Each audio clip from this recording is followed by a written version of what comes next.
방금 보셨던 목각 연화나 목판 연화나 이 광인일기는 이 자오이니엔 1924년, 2014년까지 절강성 호주 출신인데 이분이 제작한 겁니다. 그래서 이분이 광인일기 38폭의 목판화 1985년에 제작했고 2002년에는 아큐정전 60폭으로 제작을 하신 분으로 굉장히 중국에서는 이름 높으신 분이고 우리가 맨 처음에 루신의 이름을 띄워놓고 가리다 했을 때 그 루신의 초상화도 이분의 작품입니다.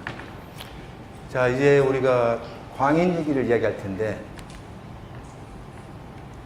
이렇게 하시죠. 지금까지 우리가 전반부에 약 40분 동안 루신의 생평을 중심으로 해서 루신의 삶을 쭉 이렇게 살펴보고 루신이 어떤 의미를 가지고 있고 어떤 평가를 받았는가 하는 부분들을 이제 몽땅 잊어버리십시오.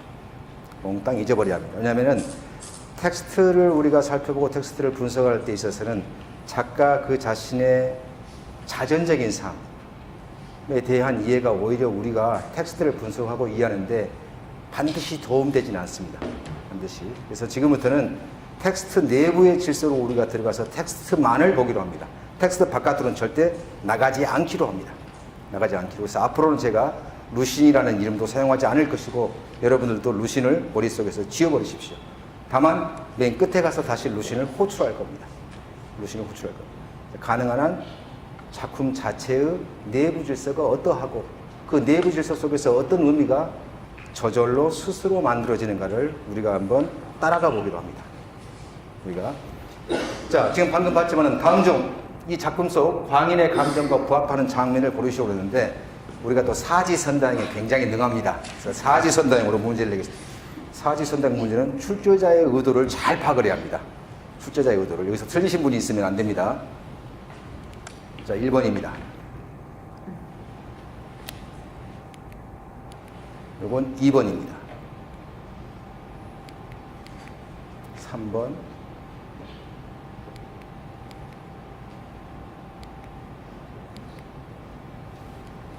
이게 꼭 진행상에 문제 생기면 안 되는데 4번입니다.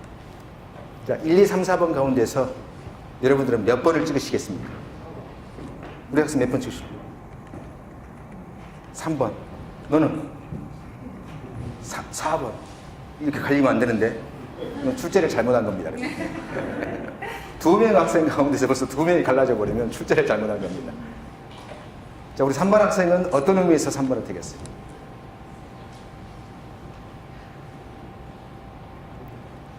슬픔과 절망, 분노 이런 것 때문에? 혹시 우리 4번 학생은? 응?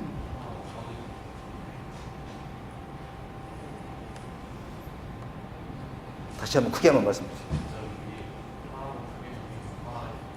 아, 위에 저 파란색? 아, 그래요? 4번은 사실은 고독, 4번은 고독, 3번은 슬픔과 절망, 2번은 환희와 즐거움, 1번은 다정함, 연민. 뭐 그런 내용으로 출제자의 의도는 그렇습니다. 출제자의 의도는 그런데 출제자의 의도가 제대로 반영이 안 된 거예요, 지금. 문제는 이러면 문제를 잘못 냈다고 할 수밖에 없는데. 자, 이 작품에서 광인이 느끼는 것은 사실은 한편으로는 분노와 슬픔과 절망이 복합적으로 어우러진 그런 느낌이라고 저는 생각을 해서 몇 가지 장면들을 한번 골라봤습니다. 자, 또 문제입니다. 이 광인이라는 작품의 전반부에 보면은 반복적으로 등장하는 그리고 아울러서 변형을 통해서 중국 인민의 또는 중국 역사의 식인성을 상징하는 이미지가 계속 반복적으로 변형돼서 지금 등장하고 있습니다. 여러분들이 생각하기에 작품을 읽으신 분들은 뭐라고 생각하십니까?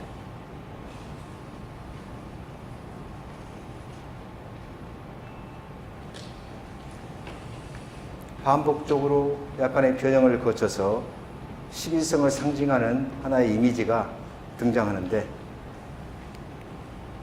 개의 이미지입니다. 개의 이미지, 늑대, 하이에나, 송곳니 이빨이 툭 튀어나온 생선.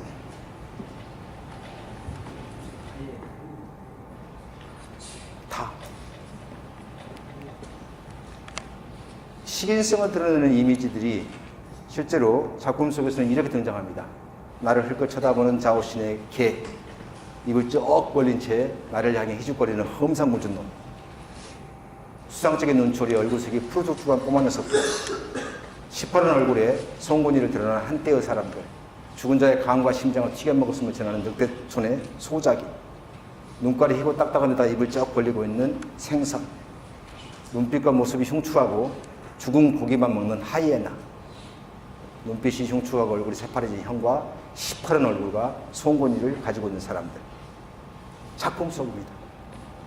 작품 속에 계속해서 이런 것들이 반복됩니다. 그래서 만약에 누군가가 광인일기를 영화로 만든다면은 방금 제가 보여드렸던 개와 늑대와 하이에나와 생선의 그 모습들을 어떤 식으로든 사용할 겁니다. 어떤 식으로든. 자, 한번 넘어가서 이제 앞으로 제가 약 40분 동안 여러분들하고 함께 나눌 이야기는 크게 네 파트로 나누어져 있습니다. 하나는 세계와 현실에 대한 광인의 새로운 인식은 어떻게 가능한가? 어떻게 가능해졌는가? 두 번째는 광인일기가 가지고 있는 문학적인 시공간은 어떻게 구성되어 있으며 그것이 어떤 의미를 갖는가?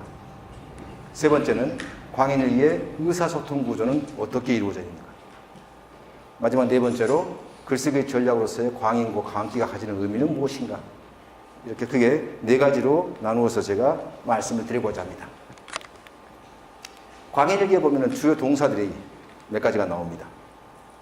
주요 동사들. 혹시 방금 자오인넨의 이 목판 연화를 보면서 혹시 여러분들이 한번 제가 좀 부탁을 드렸는데 어떤 동사들이 반복적으로 지금 등장합니까? 네? 잡아먹는다. 또 뭐가 있습니까? 네? 깨달았다? 깨달았다. 또 네? 고찰하다? 고쳐라. 네, 고쳐라. 고쳐라. 자, 제가 보기에는 이렇습니다. 오늘 제가 광인일기에 대해서 말하는 게 정답은 아닙니다. 다만 나는 이렇게 본답니다. 나는 광인일기를 이렇게 본다지 여러분들이 내 것이 정답이라고 나도 그렇게 보겠다라고 하지 마십시오. 그건 저작권 위반입니다. 여러분들께서는 여러분들 나름의 광인일기를 읽는 독해법이 따로 있을 겁니다. 정답은 없습니다.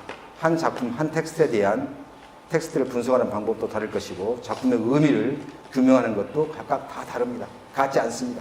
굳이 같을 필요가 없습니다. 사실은. 저는 사실은 이 작품에 보면은 광인일기를 구성하는 데 있어서 가장 중요한 동사가 크게 세 가지로 보는데 하나는 보다 또는 보이다, 생각하다 아니면 따져보다, 마지막으로 알다, 깨닫다. 이 세 가지가 하나의 세트로 움직인다고 저는 봅니다. 이게